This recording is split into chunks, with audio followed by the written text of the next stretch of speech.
Alors, on a parlé de prix Goncourt lycéen et vous le savez, dans cette émission, on aime vous donner des idées de lecture. Et c'est un libraire de Pau qui aujourd'hui vous donne des idées de lecture. Il s'appelle Jérôme Rivière. Bonjour Jérôme. Bonjour.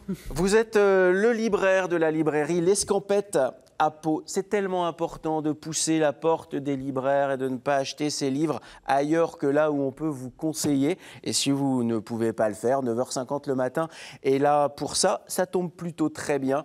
Vous avez 3 choix aujourd'hui à nous proposer. Le premier d'entre eux, Jérôme, c'est Ce pays qu'on assassine.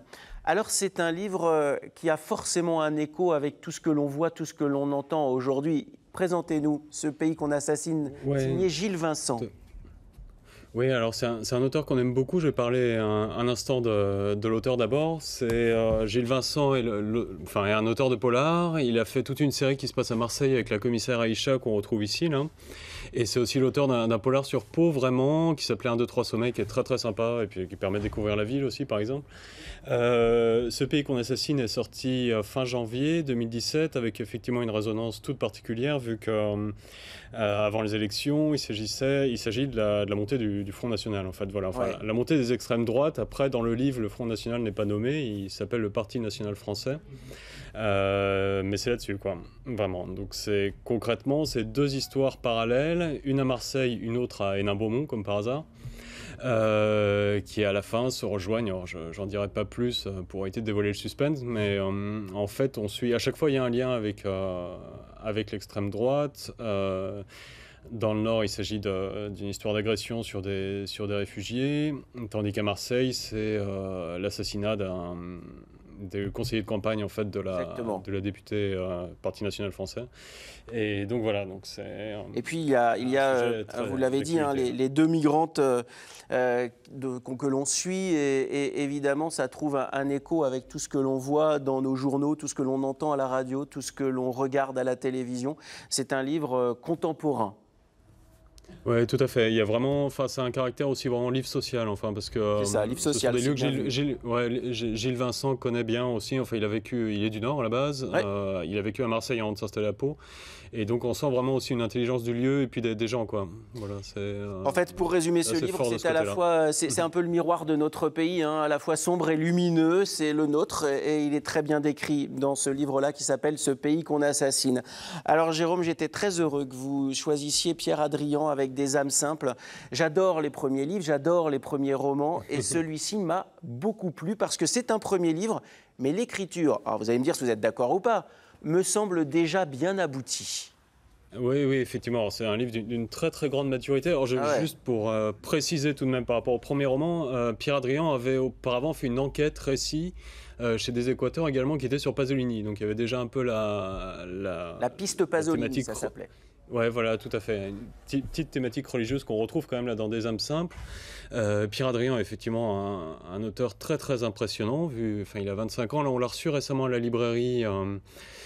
On a eu une discussion, un débat avec les lecteurs. C'est vraiment assez fascinant. Déjà, le parcours de lecture qu'il a derrière lui, le parcours d'écriture aussi. C'est quelqu'un effectivement de très mûr et avec vraiment un regard très très précis. Déjà une langue très très fine. Ouais, maîtrisée. Et donc là, alors Des âmes simples, donc c'est un roman qui est, dont le propos est quand même assez religieux, puisqu'en fait Pierre Hadrian a passé 2 mois au monastère de Sarance, et c'est ça qu'il raconte dans Des âmes simples.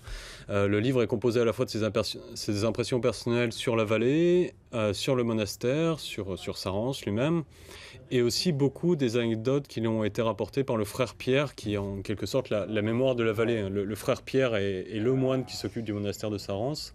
Et il s'en occupe tout seul quasiment depuis 50 ans, quoi. Donc c'est quelqu'un qui connaît vraiment très très bien les gens du coin. Oui, et puis on voit ça. Qui a un peu tout vu, quoi. Ouais. Il a un peu tout vu et surtout il a un peu tout entendu, pas des heures sombres, mais un peu de la désespérance humaine. Et forcément, c'est quand vous parlez tout à l'heure de livre politique, là, c'est aussi un livre social quelque part, parce qu'il y a le reflet de nos sociétés qui sont si fragiles et qui ne savent plus à qui s'adresser pour se confier. Moi, c'est ce que j'ai retrouvé en ADN. Et finalement, voilà, c'est ça. C'est comment et à qui on se confie. Oui, tout à fait. Ouais. Oui, effectivement, le monastère fait office de lieu d'écoute. Hein. C'est un lieu de passage assez étonnant. Pierre Hadrian parle beaucoup des gens qui trouvent refuge là-bas, qui ne sont pas forcément chrétiens du tout, en fait, hein, des gens effectivement qui sont dans la difficulté. Et aussi, après, il évoque la difficulté qu'il y a à vivre au quotidien avec des gens comme ça, qui ont des parcours très très complexes. C'est pas forcément évident de lier contact.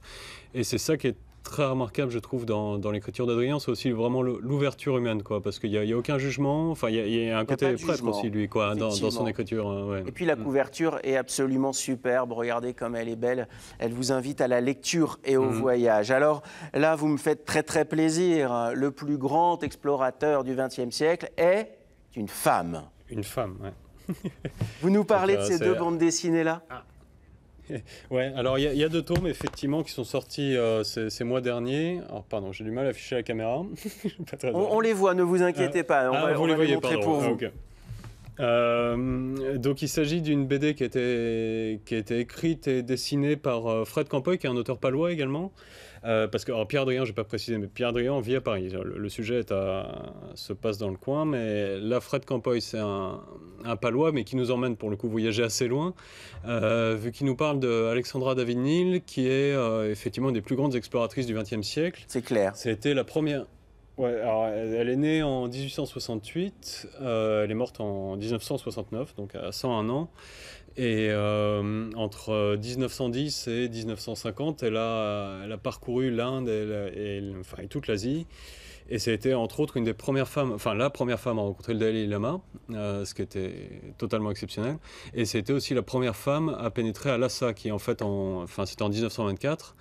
Et à l'époque, Lhasa était encore totalement interdit aux étrangers. Quelle aventure! Et donc en fait, il raconte ça très bien dans la BD parce que c'était vraiment le parcours du combattant.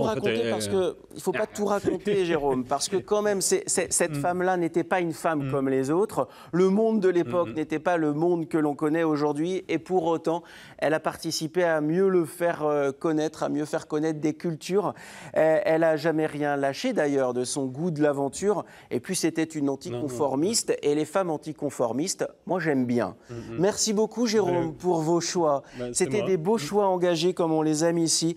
Vous reviendrez nous voir, j'espère, à la saison prochaine. Jérôme est libraire à l'Escampette. C'est une librairie à Pau. À très bientôt, Jérôme. Merci beaucoup.